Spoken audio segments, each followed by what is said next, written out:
I try to pick what's best for the client, right? Like any diet could work, but what's going to be the most adherable? Like adherence is always the top priority, essentially. The certain set point, like genetically, of like body fat percentage wise, where you're performing good, joints feel good, and then hunger signaling is more level. On the opposite ends, like below it, if you're like a lower body fat percentage, there will be that higher signaling. If you go above a certain body fat percentage away from your set point, I noticed that for me, I gotta just like keep labs in check and my essentially my insulin and glucose levels and stuff like that. Just track that a little bit because I'll be having a little more palatable food that's probably gonna be higher in sugar naturally, just to get in the amount of calories that I would have to get in, because hunger signaling starts to go down. And we are live, Austin. How are you, brother? Good. How we doing?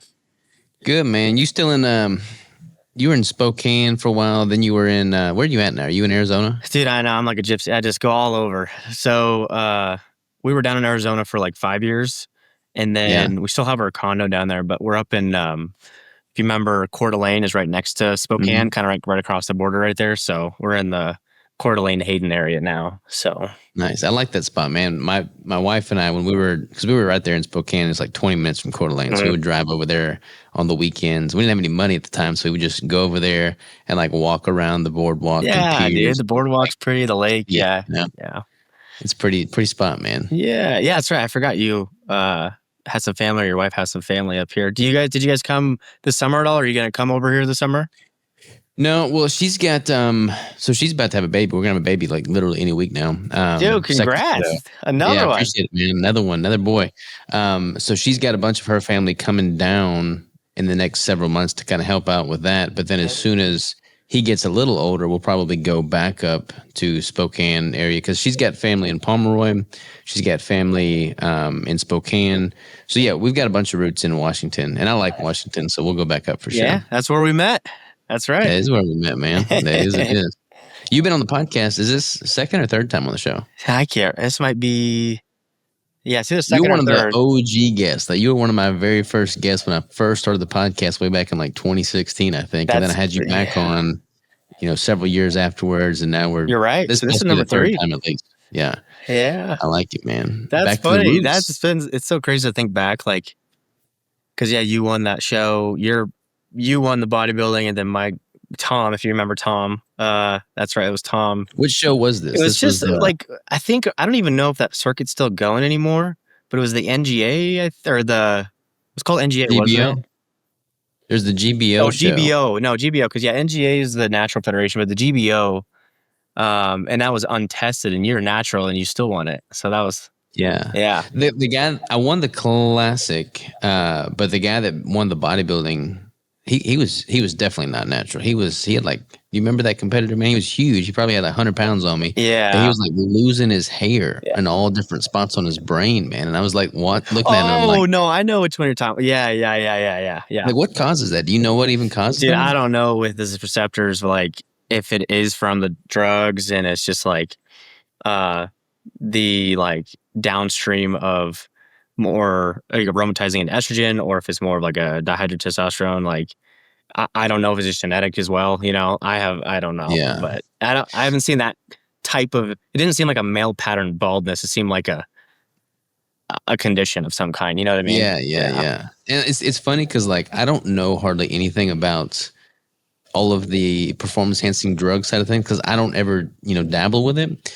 So it's amazing how ignorant I am towards it. But like I see people that are abusing things or whatever the case may be. They're just like clearly not healthy, and it's like, man, they may be jacked, they may win this show, but I don't want any part of what they're taking. Yeah, it's a slippery slope for sure. And then you can usually notice too, and the biggest thing you see at the amateur level, I guess at the pro level too, but there's a little more dialed in, obviously, like at the national shows.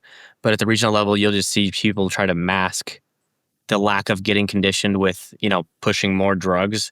The problem is then you'll see a lot of people have that water bloat maybe you're used to. Maybe their face gets all puffy, or they'll have like their midsection, because the body can, in my experience, like even if you push it super hard with PEDs, like you still need time. The body still needs time for fat loss, and you can go quicker. But the amount of stress you put on the body, you have to take into account too, I feel like, because you'll have this stress, like cortisol, just puffy look, rather than a Mm-hmm. hard, grainy, like during your peak week, especially. I see that all the time. But yeah, it's like a very fine line where more is not always better. And I think, I don't know what you've been hearing and stuff. To be honest with you, I don't really talk to a lot of, I'm kind of in my own lane all the time. But the people I do talk to, it just seems like I think more education is coming out finally to actually get blood work done and to Yeah. actually try and be healthier with using PEDs. But yeah, it's Well, I feel like TRT, HRT is just mainstream now. Like back when you and I knew each other in Washington, like there were people that were taking drugs on the bodybuilding stage to compete at a higher level, but it didn't seem like the general population was that well versed in it. Now it seems like almost everybody and their cousin is on some form of TRT or HRT. So I feel like just by way of, you know, downstream education, more people are getting educated to, okay, we probably should get lab work drawn on a regular basis. Let's do this the right way.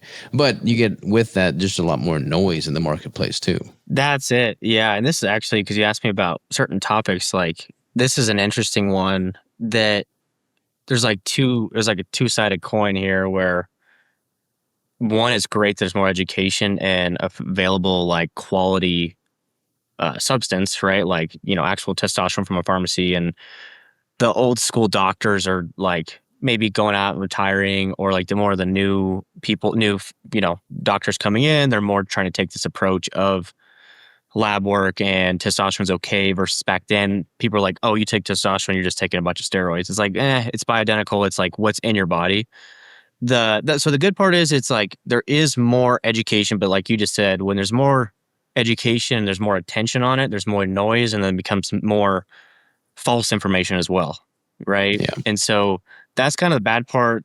The other part is what scares me is, in my experience with my clients, I didn't really have to worry a ton about super skewed lab work like 5-10 years ago. When we first, like 5 to 8 years ago, it was kind of like, yeah, if you got a guy that's 55, 60 years old and maybe he wants to kind of, amp it up his testosterone a little bit, you could start with some like clomiphene, like try to just use that route first. And if that doesn't like hold, then we can go to TRT, and they feel a ton better. But now, dude, the average levels that I see, and I'm talking about, I've seen guys in their late 20s, early 30s. And for some reason, I don't know why, if it's all the extra estrogens, if it in our just like environment, if it's in the food, all the probiotics, and I mean the antibiotics and all that stuff. But the average levels that I see are significantly lower across the board on all age groups Yeah. now than it was like 5 years ago. So it's like one of those things where it is a need, but why does it need to be a need? Like, what's the actual underlying problem that could maybe be fixed? And that's U.S. Yeah. It's specific, but I don't know other country stuff. no, it's interesting, man. Like I've seen different stats, and like something that I've seen is like the average male testosterone has dropped by like 50% over the last 50 years or something like that. Something easy to rattle off the tip of your tongue. And I've never had super high testosterone. I mean, like my average numbers, like I just got tested the other day and I think my total was like 350 or something like that. Really? Yeah, it's never been high. And then my average window is like 300 to 600 probably is my average window. Mhm. And then like when I was 3.9%, it dropped all the way down to 89. So crazy low then. Dang. But I've never had super high tests. And I feel like for me, it's because I'm just super stressed and don't get enough sleep with the Yeah. business. A lot of people will look at my numbers. Oh, it's because you've been keto for 10 years. But one of my clients that works here, he's been keto for 10 years and his testosterone's 1,000 plus. He's, several months into prep and he's still 800 something. So it's not that. I just think mine's lack of sleep, honestly. Yeah, I think to be honest, that's a big culprit too. Like whatever, like food selection or manufacturing, all that. But I think if I was to also compare notes of like the perceived stress versus actual stress, you got to look at that too, like how the user can handle stress. But even then, a lot of guys like subconsciously, if they can handle stress, it's still there. Yeah. And it's gut issues. I haven't seen one case that isn't linked to some form of a stress trigger, as well as yeah, the hormones get pretty beat up from the stress and the lack of sleep too, for sure. So I bet you're probably right. Yeah. And there definitely are like a lot of xenoestrogens and environmental toxins that we could certainly mitigate against, like the soaps, the conditioners, the, cleaning products that we use, the clothes that we wear, like most people's clothes are coming from China or some, other country where it's like recycled plastic. So you're getting a lot of, xenoestrogens there. So like all that adds up over time. But yeah, the lifestyle factors I think is key. I mean, people that are not getting enough sleep, spending all their time on their phones right before going to bed, they're not getting a deep quality sleep, or they're drinking too much alcohol. I think alcohol is a huge detriment to testosterone. So mitigating against that, I think, is key. But yeah, it's become totally mainstream, the whole TRT thing. I need to make a video on this too, though. But I feel like a lot of people, they get labs drawn, they don't feel optimal. They see they've got low testosterone by the book. So, okay, I need to get some TRT to feel better. And they go to a clinic, and there's a clinic on every street corner now, it seems. Yeah. And they're like, yeah, drug this is going meals to make now, dude. Yeah. yeah, you're going to take this, we're going to get you up to this number, and you're going to have more vitality, more energy, better recovery, more libido. And they're going to just list off all these things that it's going to improve in your life. And then I look at all of those things in my life now with, quote unquote, low testosterone. And I'm like, man, I feel like I've got all kinds of energy. I don't have a dad bod. I'm staying lean. Yeah. I've got recovery. I've got libido. I got a baby on the way. It's like, I've got pretty good vitality for life right now and zeal. Like, I don't think I'm missing on anything. Yeah. Yeah. No, I agree. And you probably, your lifestyle, like obviously you're not drinking a bunch of alcohol and have these bad habits, patterns you have to break. Like you're leading by example with doing what you need to do with your nutrition and exercise. I mean, everything. So, yeah, I think it's become mainstream, and it is becoming a point. Like it was wild to me when I started seeing like ads. Hey, want to get testosterone, has like a vial and everything. I'm like, they're running ads to this. I'm like, I don't, so that's legal, I guess. I don't know. But anyways, yeah, I think it's become really mainstream, easily accessible, but it's another thing where the only difference, like with a fad diet or something like that, where they give you certain supplements or cleanses or blah, blah, blah. It's like, I think there's another level of like riskiness, if you want to call it, because it's messing with your endocrine system. And those have like balancing with your hypothalamic axis, everything in your brain, like kind of regulating. That's like another level where it's not just taking some, dandelion root or just something that's like flushing you out, or a cleanse, or just something simple. It's like they're kind of marketing it like almost like a fad, though. It's kind of wild. And then the peptides come into play now too. That's kind of come, I think, intertwined with the HRTs, those same health optimal clinics or whatever you want to call them, pushing. Yeah, the peptides are interesting, man. And there's been a lot of, a lot of controversy coming out around that. And like, I don't really have a dog in the fight necessarily. Like, I feel like we obviously have an obesity epidemic. So if we can get people to lose weight and be healthier, that's a positive. And I obviously think how we go about that approach is key. But at the end of the day, actually reaching the desired outcome is of paramount importance, So like, I understand that I sympathize with people that want to go that route to kind of get some momentum going. But my hesitation is that it's not really fixed the root issue. And if you put people on, the peptides, and they're not changing the types of calories they're consuming. They're just eating fewer overall calories.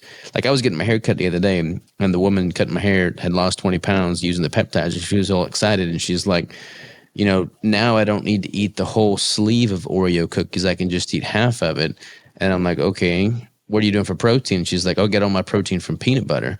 And I'm just like, face palm moment. It's like, okay, we got to fix some of these underlying issues in order to truly reach the desired outcome here, That's funny. Yeah, it's always peanut butter. I don't know why I'm getting all this protein. I'm like, shit. But no, you're right. I think we're on the same page. I've like, to be completely transparent, like I haven't done enough research into all of it because I didn't even want to get in the fight kind of thing, like it would probably be good for content, to make it combative and all this stuff. But I'm like, it's people gonna go through it. And, I've had a lot of clients come to me after they've done it and they did it incorrectly. I think it's just like anything where, yeah, you can use it as a tool, as an aid. I think that you can abuse it. I think that your exercise and protein is what people usually lack. So then a lot of skeletal muscle tissue is lost, which is not good. Yeah. But yeah, like you're saying, it's the same thing, like just reducing your appetite to consume, lower total calories. Because at the end of the day, it's total calories, So I guess that's curious. I'm curious your thoughts of my observations over the last few years. Because you do keto, but do you have more of a macronutrient approach with keto, or do you have more of a rigid, more like specific meal selection or food sources that they must get in, like for your clients? Or do you have like what's your flexibility? Like there's two opposite ends of the spectrum, Where are you kind of at, I guess? So I feel very fortunate because I learned so much when I was in my like bro bodybuilding flexible dieting days, and I mean I was able to obviously change my composition effectively with that approach. I don't think it was the optimal approach from like a hormonal or sustainable or metabolic standpoint. So I feel like keto answered a lot of those issues, but a lot of people in the keto diet that didn't come from that background, which is most of them, are very ignorant when it comes to macronutrient partitioning and calories. Like there's a big fear of the calorie word in not all keto people by any means, but like the low carb ketogenic carnivore space. So much so that they like say, okay, calories are totally irrelevant. They don't matter. It's all about hormones, specifically insulin. And that to me is just always frustrated me because it's like, look, it all matters. Like hormones are very important. Depending on your hormone manipulation, you can, influence how much caloric expenditure you're actually deriving from the food you're consuming. But at the end of the day, a calorie is just a unit of measurement, and all foods have a specific calorie count. They all impact the body metabolically and hormonally differently, but that's just a unit of measurement. So swap out the word calorie for fuel, and then use that. So that's been a big frustration of mine. So I'm always like, when I'm in a prep, I'm 100% manipulating my calories down. I'm very specific with the distribution of those macronutrient ratios, but I would never recommend people throw all caution to the wind and never take into account how much total fuel they're consuming or not consuming. Interesting. Yeah. Okay. So it seems like there's like, with serious dieting, like for prep, like there's manipulation with that total caloric intake on purpose. And it's not just like, there's some people where they won't track anything, right? It's just more like they only use specific food sources. And then in my opinion, I guess, is like, yeah, you can manipulate hormones for the calorie expenditure, like you said. But at the end of the day, the data that you're collecting to manipulate, like when you're getting deeper in prep and stuff like that, I'm just curious if, like, how rigid, meaning like you're on the dot with your caloric intake and your certain macronutrient ratios, like you say, if you're just like really rigid and you eat the same thing every day kind of thing. Naturally, you might eat similar, if not the same thing every day once you kind of get to low prep numbers because you're like not thinking about having all this crazy flexibility. I don't know how you work. I'm just trying to get my meals in. Yeah, so I'm really rigid with my macronutrient gram goals. Okay. And I tell my clients like, hey, look, because I'm manipulating their macros every single week. Like I update their macros Same. for the Okay. following week, every Friday or Saturday typically. And I'll say, okay, look, your macros are changing every week, pretty incremental changes, 5-10 gram adjustments. Try and consistently get within 5 grams of the goal macros every single day. Like if you're doing that, then I'll be getting good data back on how your body's responding. Then I can make better adjustments for you going forward. And if they're hitting those macro goals, then I'll by definition know what their caloric intake is as well. Okay. So I think you and I are very similar in that capacity then. Yeah. Well, I bring it up, I was just curious. Have you had any scent or hint? And I know we're in different industries, but the whole like tracking macros, as I look at it, at least I don't want to speak for you, but it's like you're accumulating data. It's just like the scientific method essentially, right? At the end of the day, like you're in high school, college, whatever, and you're doing these, you have a control group, you're trying to create a control at least, and you're testing variables and whatever adjustments or a ratio or whatever. But, and then you get a bunch of feedback, see what the outcome was, and then based on the outcome, change the plan kind of thing, right? You're making the adjustments and you kind of do that every week. Um, that's like more of a scientific approach. I feel like it's pretty much scientific in that capacity, but I feel like, or maybe observed that the whole tracking macros might be perceived to a new user, a new person in going into fitness as almost like a fad diet. Yeah, it's weird, man. Do you see it? Does that make sense what I'm saying though? Yeah, no, for sure. Like I'm a big advocate for tracking macros. I don't think people should be a slave to macro Mhm. tracking. Like I've always told people, like if you're happy with how you look, then don't become a slave to tracking Uh-huh. macros. And I think that if you are regulating your blood sugar response, and if you're eating real quality food that is nutrient dense Uh-huh. and not hyper palatable, you can be more intuitive with your eating because your body's going to be giving you better hunger signaling cues, and you're not as at high risk of overindulging. But if all those criteria are met and you are still not happy with how you're looking, then what can be measured can be managed. So take a very objective view towards things, get these metrics in place, and then figure out what needs to be manipulated to actually reach the goal. So like I'm totally for it, especially if you're having a very specific goal in mind. And like with the bodybuilding prep, like you can't intuitively get sub 5% body fat. Like your body's going to fight you. So like you got to look at the numbers. But yeah, there's people that are very opposed to tracking because they look at it as not necessarily a fad, but more of like a disorder almost. Like, hey, that's That's bad. yeah, yeah, yeah. So that's where it's just been interesting. Like, oops, sorry about that.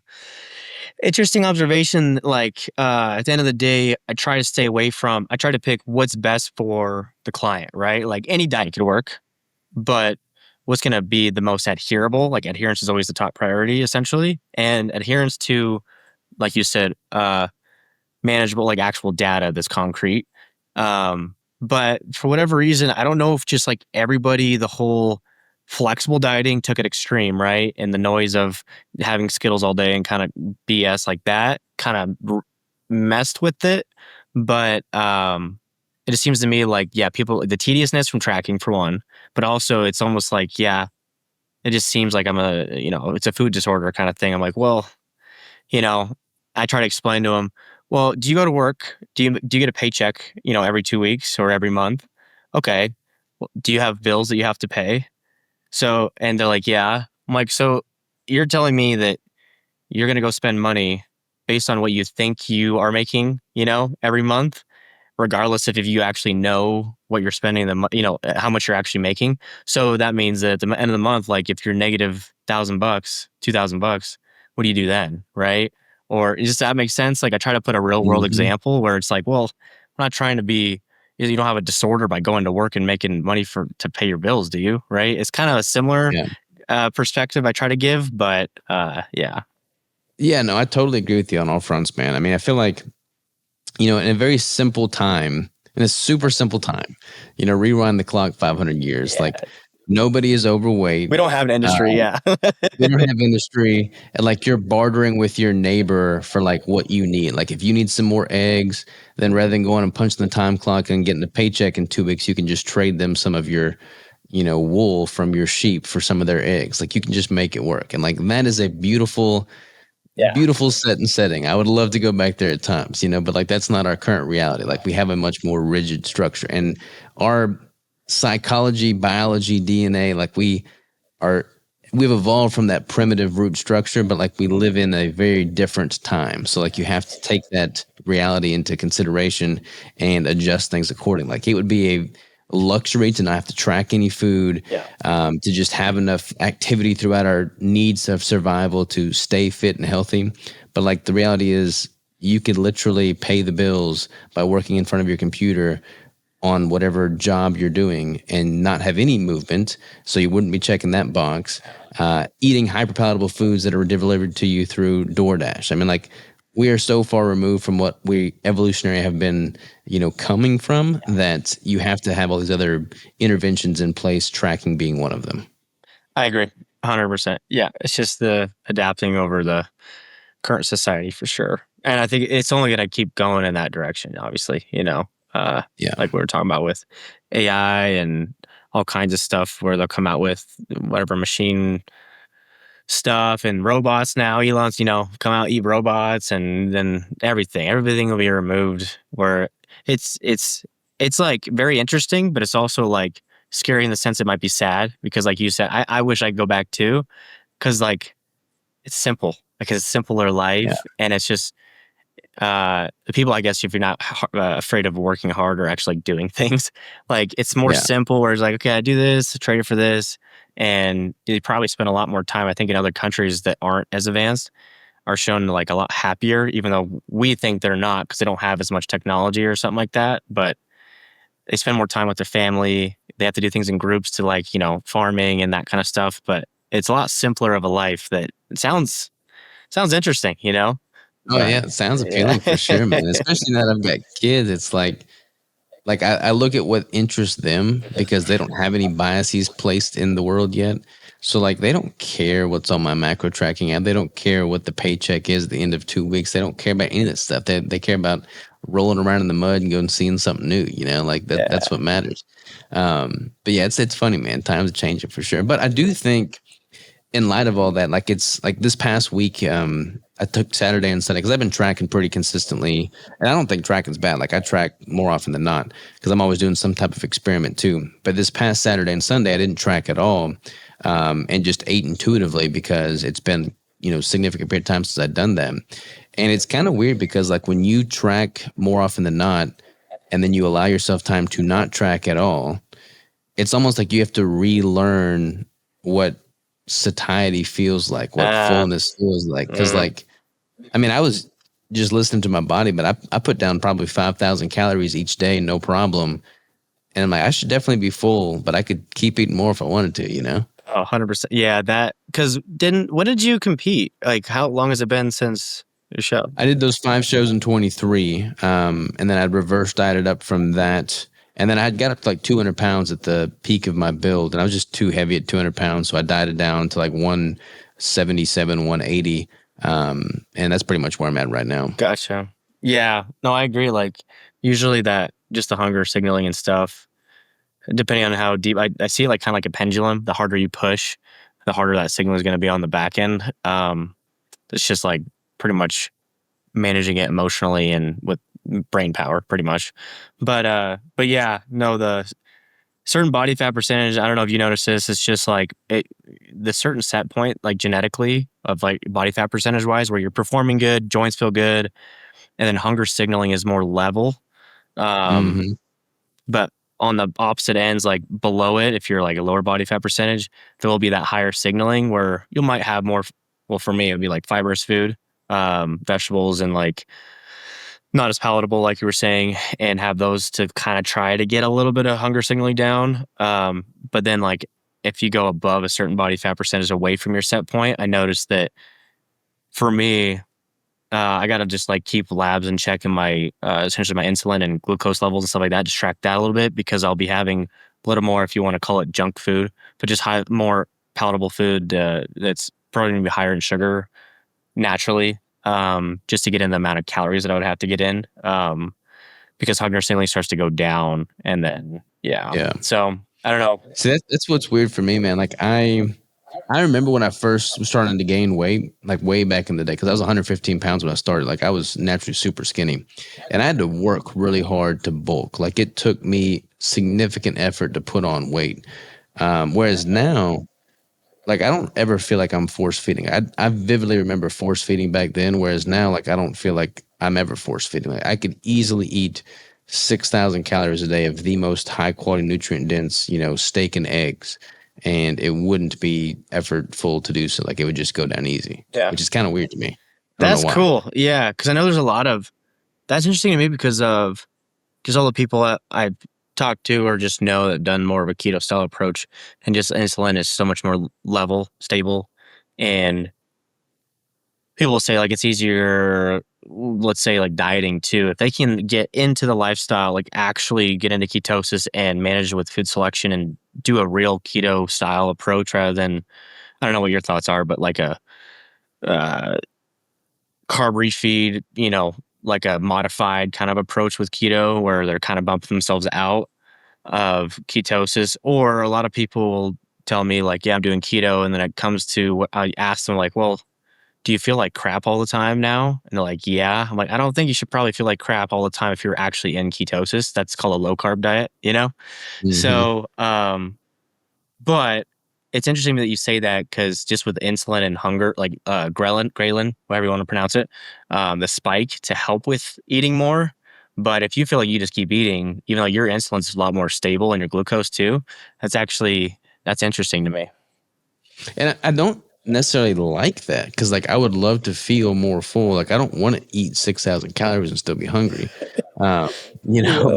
But it's like it's weird. And then the same is kind of true in reverse. Like when I'm dieting down, I'm definitely hungry, but it's like I don't get hangry like I did when I was eating a bunch of carbohydrates. So I mean, I got blood work drawn the other day, and my fasting insulin was good. Glucose is always good. I've never actually tested leptin and ghrelin, but I'd be curious to see what those numbers are looking like. Yeah. Yeah, I haven't ever tested that extreme of like hunger hormone stuff and gone through all that. I've done like multi-point salivary like cortisol stuff. I kind of look at that in line too with then different insulin points in the day and glucose level during the day.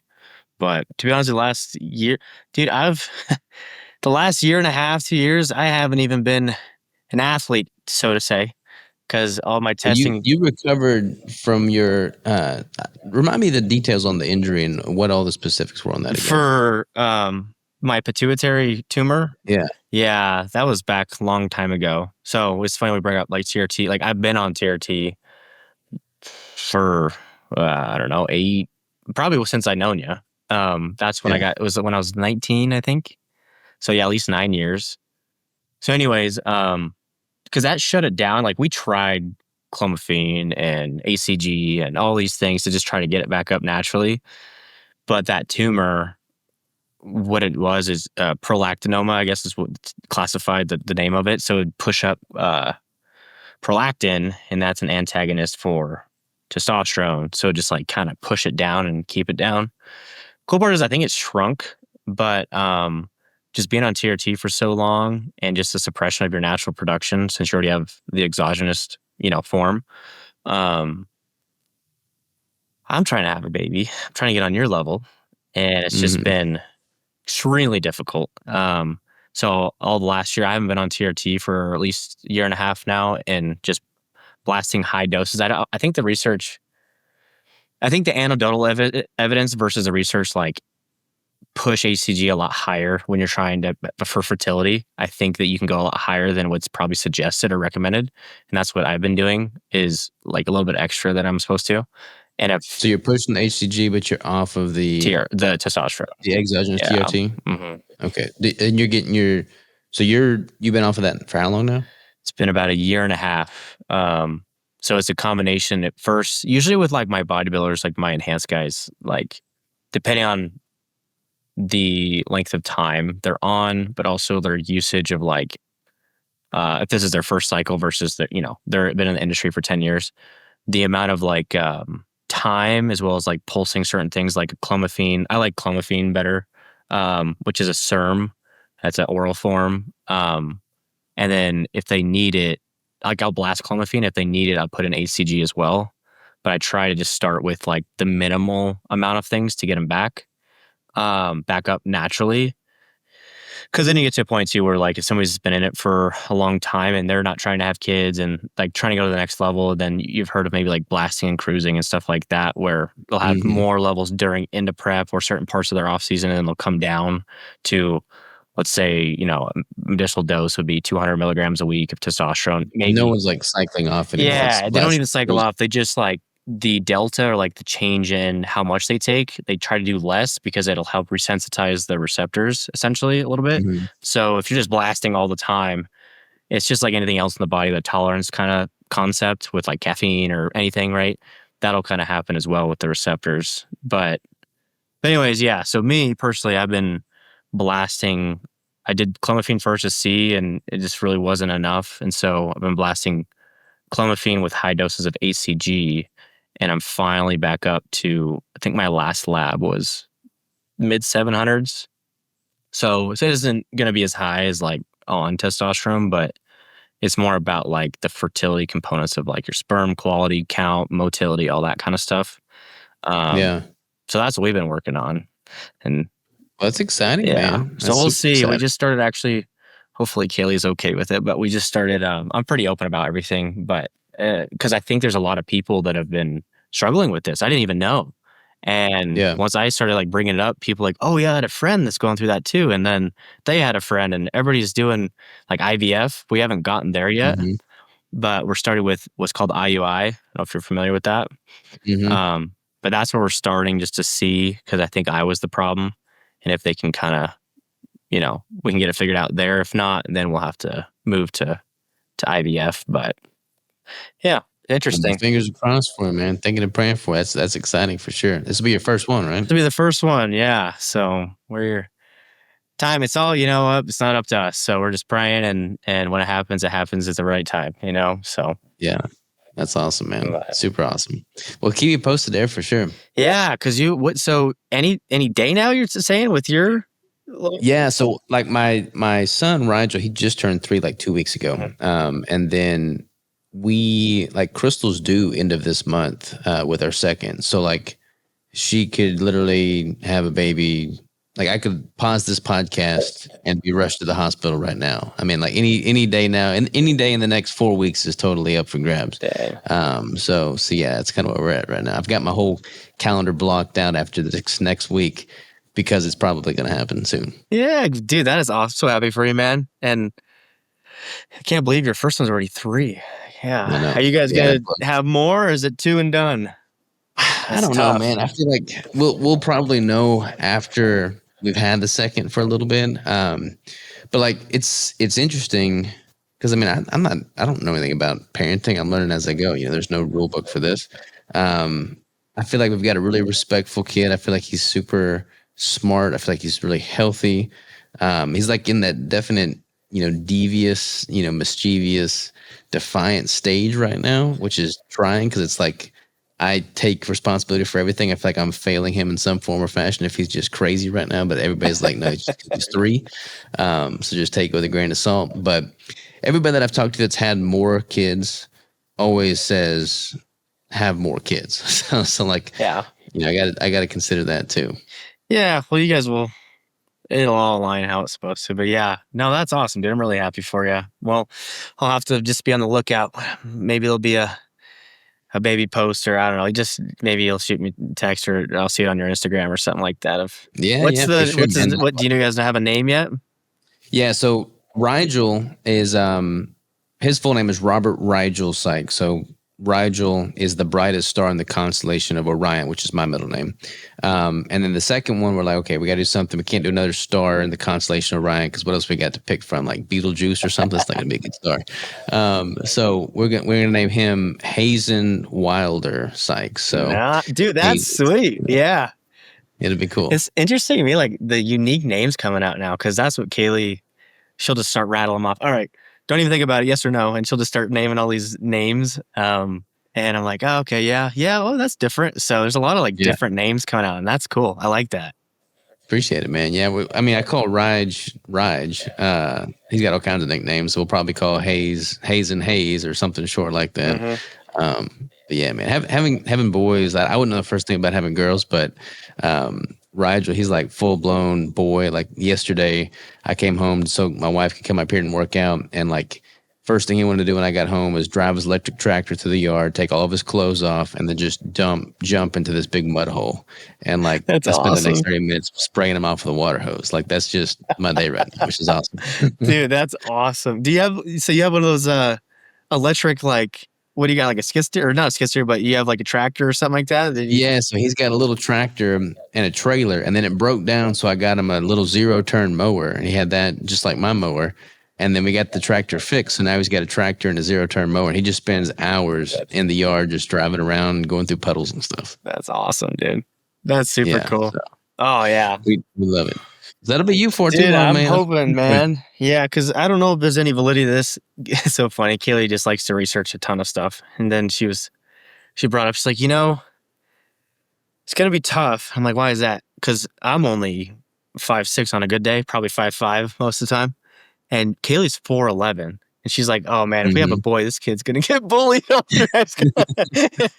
but but no, she said that with the IUI stuff, because of what they do, like there's a certain process in a machine. They like do all this cleaning, I guess, or like they kind of get it prepared.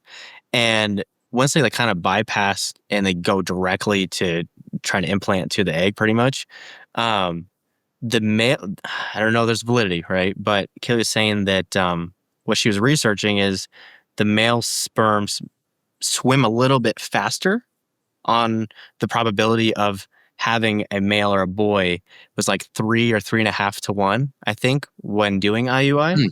So I was like, oh, that's interesting. So I don't know if that's good or bad, but I thought that was interesting. Just that research, So maybe your tall male sperm will get there first. Well, dude, I don't know what happened in my family. I'm the only short one. So everybody, my dad 6'2", Noah, my little brother, he's 6'3", Tyler, he's 6'2", and then Kaylee, the women in her family are even tall, and she's just a little runt of the family too. So I don't know what happened to us, but maybe we'll get some recessive genes like kicking 2 feet taller than you, probably. Yeah, like, I mean that'd be cool. That'd be you. funny. Looking up to your kid. No. No, it'll be exciting, man. I'm excited for you. It's the best thing in the world. I mean, like, we got all these stressors of work and business, entrepreneurship. It's like you come home and like none of that stuff even matters anymore. Like it's just, what can I do to my kid right now? How can I be there for them? That's all that matters. Yeah, no, 100%. Yeah, just like the simple stuff. Yeah, I'm looking forward to it for sure. But yeah, dude.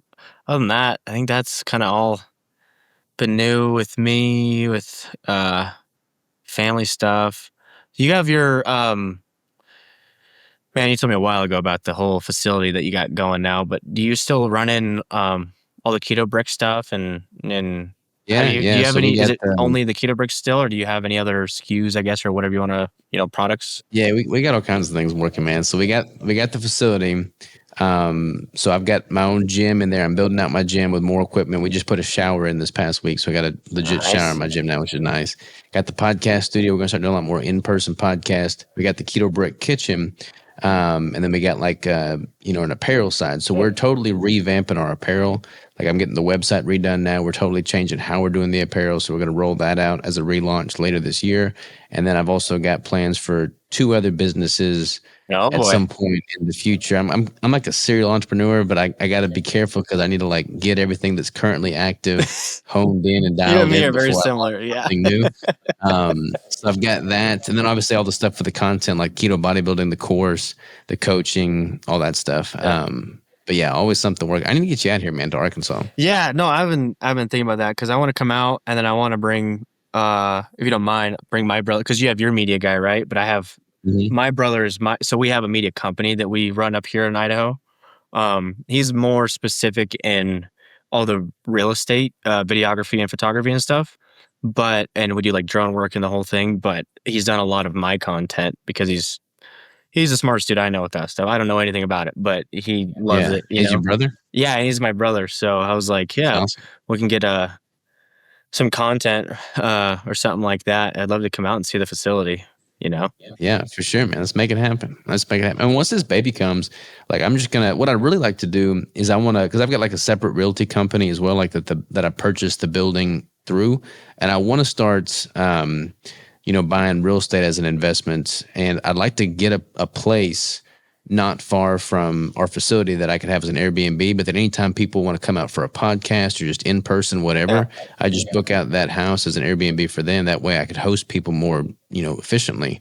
So that'd we'll get you. Yeah, that's awesome. You've been dipping in more real estate now? But I don't even know the market over where you're at, but like it's crazy over here. Well, it's funny, man. Like, I actually got my real estate license when I was in Washington. Really? So I was with the railroad. That's what took me to Washington.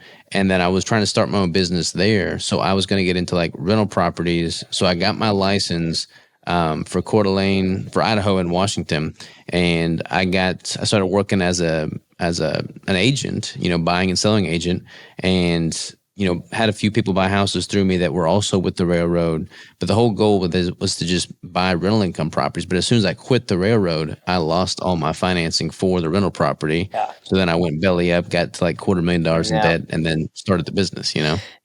Yeah. No, that's a hard thing. It's like kind of have to have the business, the cash producing business before the whole like Hmm. investment side of things. I think the gurus online saying, "Oh, you can make all this money." I'm like, yeah, but it's a little different than what you're saying, and that you got to live through it. I mean, I've tried. I mean, I'm just pretty small fish, but I've just tried to like buy. And then Kaylee and I's thing right now is because we like to bounce around. So we'll like buy like this house. We just took a bunch of content for this house fully furnished, and we want to just see what kind of demand or interest for like the area, especially in the summertime now. It's pretty touristy now. Like if you remember being up here with Hmm. the lakes. But I was like, well, if we could charge a premium, then we can go back and forth or get another property. You know what I mean? It just kind of depends. And we haven't done like the full investor, like hardcore full time thing. But I think like over time you can accumulate. I think for the average person, even you got like 5 properties, that could be half paid off, or at least it's all the interest is done and like it's primarily principal after 15 years. I think you're sitting pretty Yeah. good for afterwards. But with what you're doing, And to me, yeah, and to me, it's just tangible, man. Like I totally get the whole, Bitcoin, crypto. yeah, Like I totally respect it. I know I need to dive into it. I've had a few podcasts on it. I probably should buy into it, but it's like, man, like I'm a tangible kind of person. Like I real estate because I can go there, I can drive there, I can see it with my mm-hmm. own 2 eyes. Whereas like stock markets and crypto, it's like, man, it's just not as tangible for me. 100%. Yeah, I mean, there's only so much land, or you know what I mean. That is a Hmm. scarce. Like, there's only so much land. So, but stock markets and all that, like it'll go up and down and blah blah. And those guys are smart, and that's cool. I try to, I'm trying to get past my impulse stage in life, where I'm like, oh, and my buddy said this, so maybe I should, and more so of like actually understand what I'm doing, and I don't understand any of that stuff. Yeah, I try to for sure. listen to like real estate stuff to understand like lending stuff and rental this and markets and whatever. But Kaylee's gonna be the guru. She was down in Arizona. That's what she did. It wasn't retail, like a retail agent for a broker. It was more of it wasn't a wholesaler, but it would be similar where they did fix and flips with investors because it's a Mhm. Phoenix metropolitan area is like a huge area for that. And she loves that stuff. And it's very interesting how they do it all too. But there's a lot of moving parts, so I just don't know about it. Yeah, it's cool, man. I feel like you get a good team. It's all about like having a really good team. Like you got to like if you're doing fix and flips, like having a really good group of contractors, subcontractors you trust. That's it. Have with all that stuff. But like for me, like I feel like as long as you're in a good area, and we're like in Northwest Arkansas, this is where the university is. There's a lot of big corporations here. So like this is definitely the spot to be in Arkansas. So I think it'd be a good spot for it. So it's just Dude, yeah, let me know if you do. spread so thin. Regardless, though, I still want to get out there if you get an Airbnb or not or whatever, and I'll stay whatever. Because yeah, I want to come check it out. I know we've been saying this. I'm terrible. I'm sorry. We've been saying this for a I'm in the while. same boat, man. The same boat. But It's funny though, because like you and I both recognize that about ourselves. Like we just get stuck in our own world and our own grind, just doing the day. But it's like we both know that relationships at the end of the day is the only thing that matters, and like none of the other stuff is gonna. And we're not even gonna think about it when we're sitting on our deathbed. But if we're like, reflecting back on a good conversation or a shared meal or something with people that we respect and admire, like that's what life's all about. So it's like, 100%. got to make that happen, man. Yeah. No, we will. We will. We're gonna make it happen. I'm gonna look right after this. When is a good time of the season? Because you got a baby, so it might be a couple months. But when's a good Yeah, time of the probably a couple year months. to come over there? Man, this area is beautiful like in the fall because like in the fall you've got all the leaves changing colors. You're in the mountains here, so I would recommend. Oh, I'm doing my show. Like I'm hosting a show in September. You ought to come down for that. You ought to bring some athletes down for that show in September. I'm gonna have my dad cooking barbecue. A show like a competition? Yeah, like I'm promoting a show this year. You Let's add are? that to the yeah. Yeah. um, Yeah, so it's going to be September 27th. It's going to be called the Natural State Savages. But yeah, it's a natural show. But yeah, man, like we're going to be like, I've already got the judges. I got the venue. I got a nice venue. It's going to be awesome, man. So you got to come down for that. That's it. Yeah, I have to see if I'm gonna need natural athletes during that time. I got to see through the roster if there's any natural guys are going on September time.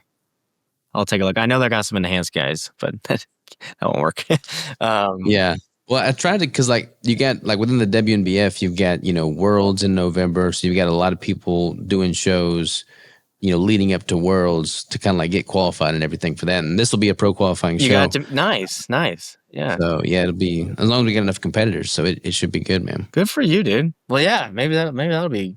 I should come down in September then. Yeah, that'd be perfect. Yeah. Because I'm pretty much.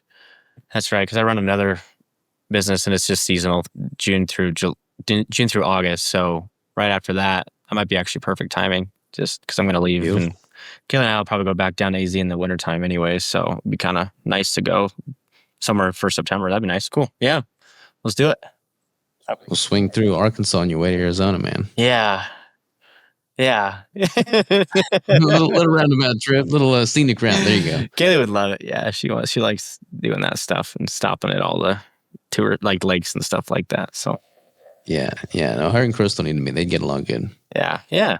Well, yeah, you'll have to tell Crystal hi for me, and I'm glad everything sounds like she's healthy and kids on the way. And yeah, she's happy, healthy. She's excited to get her body back, though, man. Like I don't know about Kaylee, but I mean, I'm assuming she's with you, so she's probably like fit and athletic and trains and stuff. Like it's that's a lot interesting. Yeah, no, I guess I'll give her credit. She's been getting back in it. Yeah, but she's got those genetics. She's like 4'11", 100 pounds, dude. Like she's tiny, but she's hard for her to gain weight. But yeah, no, she's working out. She's been starting to, bless her heart, dude. She's been trying to run.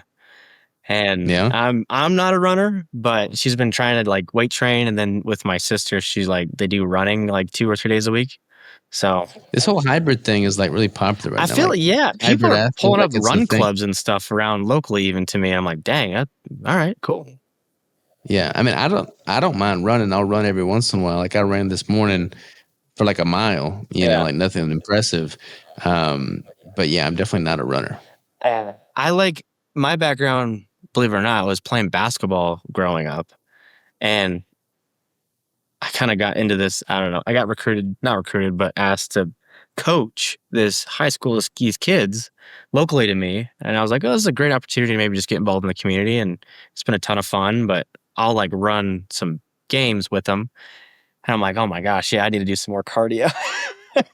But that's what I like to do when I'm like, doing more cardio based stuff is try to, rather than just run, it could be like something active, you know what I mean? Like a sport. Yeah. That's where I still like in the summer, I'll try to on purpose go do some manual labor. It's because like when you're behind the desk all day, every day, sometimes I don't know why, but it's like, you know what? It sounds kind of good to go like mow some grass, or go do something that's more labor intensive that most people are like, what the heck? But it's nice to, is like therapy for me. I love it. It's like therapeutic. Yeah. No, that's like favorite part of the week is like mowing the grass and, being outside. And I'm sure with you get to watch your kids mess around and stuff like that. So. Yeah. It's the highlight for sure, man. But yeah, you gotta move. Like I don't know about, do you track your step count? Like, do you put any stock in that at all, really? To be honest with you, not really. I do when it's needed, I guess I would say. So yeah, I don't track it. I don't proactively track it. Like I have a Garmin watch, and most days with me in front of a computer, I'm averaging like 5,000 or 6,000 steps a day, which is nothing impressive. So I got to get outside and just like move my body more. Yeah, I'm the same way. I think you kind of. I don't know. Do you have that feeling where you get kind of cooped up and when you've been sitting a little too long, you're like, okay, I just need to just go outside. Like it's nice now in the summers here, but yeah, just like moving, it's wild what it can do just for the brain. Just the function to focus for the rest of the day, Well, I feel grateful. I've got all my employees here and I've been trying to get them all, fit and active. And a lot of them are in prep for this show that I'm hosting, which is nice. But one thing I've been doing with them daily is we'll all take a break at some point. We'll go rock out some pull-ups because we got the gym here on site too. So we'll all take like, we'll all go do 30 pull-ups or something, and we'll just cycle through 5 sets, 6 or whatever, as like just a Yeah. way to break up the day. And I think that's been super good for us. Nice. No, that's super cool, dude, to have a team. And yeah, no, I'm the same way though. Yeah, I don't track it. Because I try to reduce as many variables as possible to keep track of, and Mm-hmm. let that intuitive, like the natural intuitive kind of approach. How do I put this? So we're going to track macros and stuff like that. I think is important with a margin of error, plus or minus something like you said. But I try to reduce other variables until they show themselves as more needed to be focused on. Just for Mm-hmm. like trying not to have the client or myself like worry about a million things right out the gate kind of thing, like sodium, sugar for us, fiber, and then your steps, and then the timing of your I mean, all these different things. I try to like not do that at first and get some momentum, and then work your way up with nutrient timing, or taking to make sure that you have enough fiber in the day, or you're not blasting 100 grams of sugar in a day or something like that, so. Yeah, you can't hit them with everything all at once. I mean, it wouldn't be worthwhile. Do you have any like experiments that you're running right now, or anything that you're trying out that's new to you? Good question. I who was that with? This was with my assistant coach, Mike. I don't know if you've met or seen Mike. Um, I coached him for a long time, and then I kind of brought him on as an assistant coach. He's done really, really well. I'm really proud of him. But he had a client that was competing, and she was her novice. Like, she was her first show, and she won novice, which was pretty cool to see Mike, do his thing and have her win her class. But it was interesting. I'm finding my peak week strategy because, like my background with Cliff and everything, like very dialed. There's certain specific peak weeks and all this stuff. And I feel like there's been an extension that I've been like trying out, and it's more of like a 2-week peak week. Okay, I'm listening. And I noticed this plays more into maybe I shouldn't say this on camera though, because of my clients are like, "Oh, is that what he's doing?" Well, don't divulge anything that you shouldn't. Right? No, I I mean, think I'll tell you this, just and then like we can talk about it whenever. But the 2-week peak week is different than like a front load, mid load, uh back load cleanup day, like all the different stuff maybe you've seen in like Cliff's book and like what I've my background. Um the 2-week is because of the psychological adherence that if you have a client that maybe hasn't gotten it done in the last stages, and you're just like almost to the stage weight that you're trying to get to, but either it's just become very difficult, or adherence is starting to get a little wonky. I find that you can do a lot in 2 weeks if you have the mindset of the client able to do it. And so what happens is when a client, usually, especially more first time competitors, when they hear their coach say, "Hey, we're going to start peak week," it creates excitement. So usually adherence goes up, and whatever variance of not hitting macros or the extra food they're sneaking and that kind of stuff will stop like immediately, because now they're getting excited. Like, oh, cool, peak week usually means I'm going to get carbs, with people like loading for traditional style peak weeks. But what I notice is like the level of attention to detail increases dramatically, and you're not like doing anything crazy in terms of the actual peak week. It's just all in the communication of starting the peak week, if that makes sense. mm-hmm. But essentially what you do is just like, I'll usually do one, if the person's been like really low and messing up, but usually just like one little higher mid, not like a high carb day, like a high refeed, like a high refeed, but more of a moderate refeed to kind of start it, and then hit them pretty hard with the deplete. And then instead of having, let's say, like a 4 or a 5-day slow linear load with carbohydrates, that's how, that's the difference between us. But instead of like a linear load, that linear load becomes very, very small over um, 10 days, 11 days, something Mm-hmm. like that.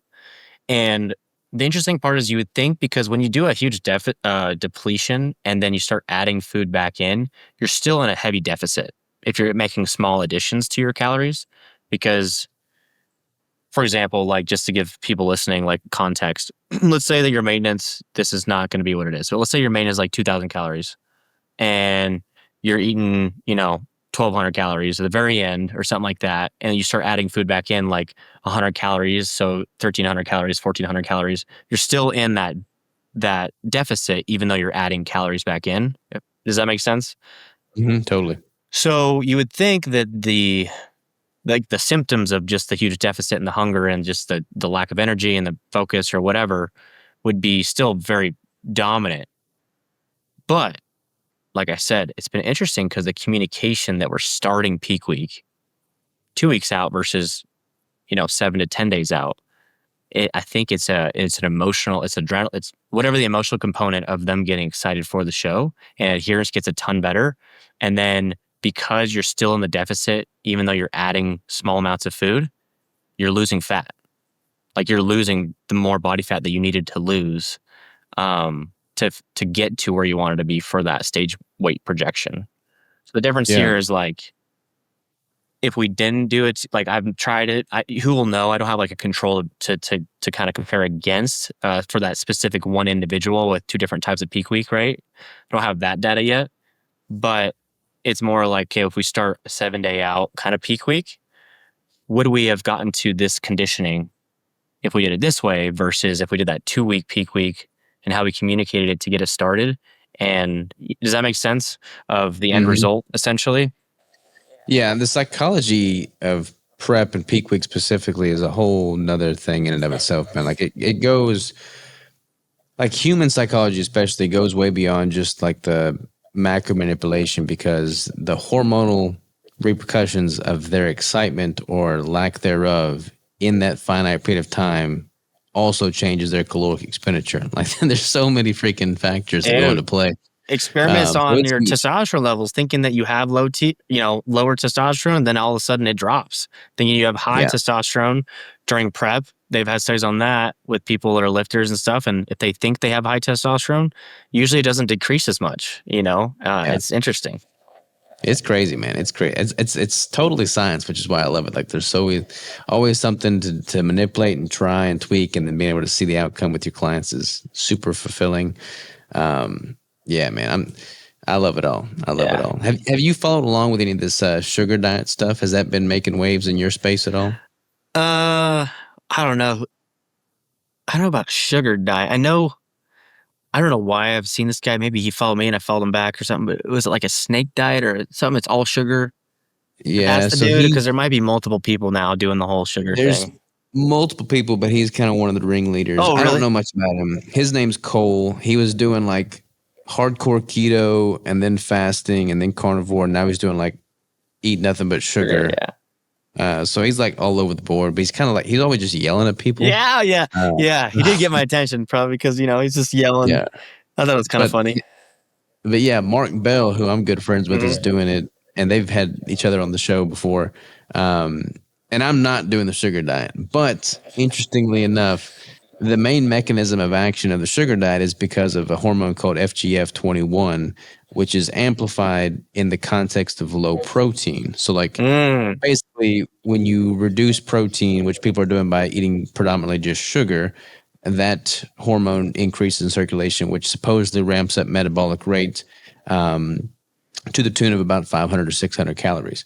So really? I'm kind of, and this is all kind of like new. There's been a few studies done, but, I'm not going to be advocating the sugar diet for other reasons beyond the metabolic implications, but like just from a health and longevity and wellness standpoint, like I don't get behind it. But I'm kind of doing the opposite of that with a super high fat, minimal protein approach to see what happens. And I'm basically doing it like a 4-to-1 ketogenic diet. So 4 grams of fat for every combined gram of protein plus carbohydrates. So my macros right now are like obnoxious, man. They're like 425 grams of fat and like 115 grams of protein. It's kind of crazy. That's wild. Don't recommend it, but I'm just trying to do this for an experiment to see what happens. And it's interesting, man. I'm curious to see how it all shakes Yeah, out dude, you have to let me week. know. That's super interesting, especially if there's anything with like are you testing it in a deficit or in a surplus or a maintenance, or do you have any So context there? I'm doing it in surplus because I wanted it to be apples for apples, and a lot of people that are doing the sugar diet, they're all doing it to like lose body fat, but their main thing is like it's effective because you're able to eat to satiety, eating a lot more sugar, so your calories are higher, but you're losing weight. That's what they're all proposing, and I'm okay. Well, I want to be able to eat to satiety and not worry about that. So I'm at a pretty significant surplus. Like I'm at 4,200 calories right now, which is a lot. Yeah. And it's all coming from fat for the most part.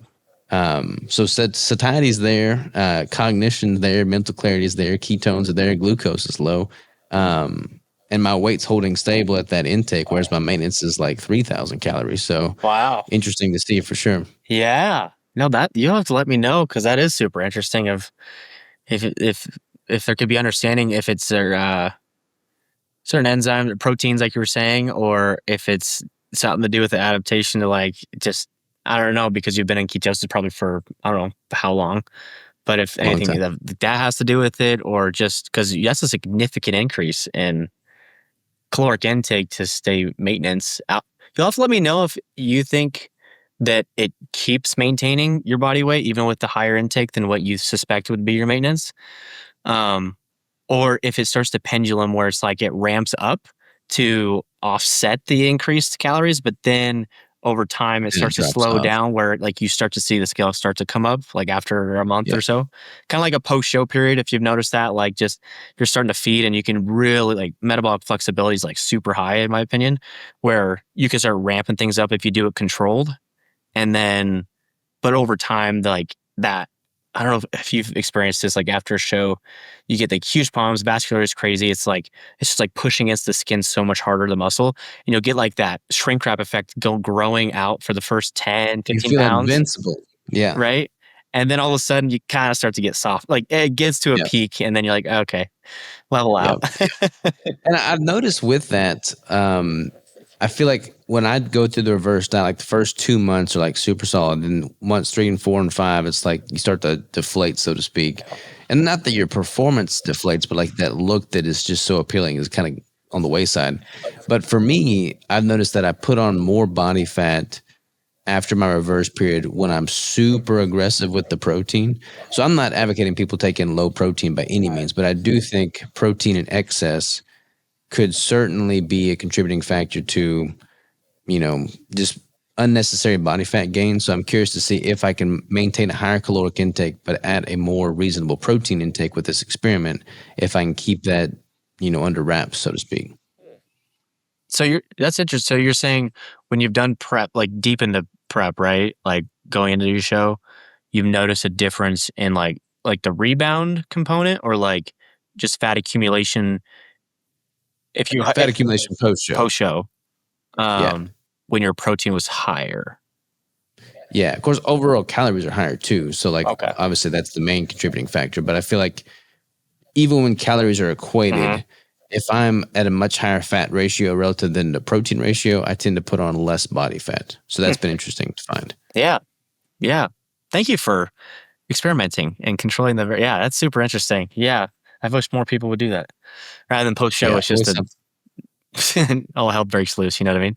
So All hell breaks yeah. loose. No, because I'm the same way. I did case study on myself, but I haven't competed in a long time. But the last time I did at nationals, and yeah, it's wild when you do controlled and you really mentally you can still hang in there, and just like Hmm. go through it.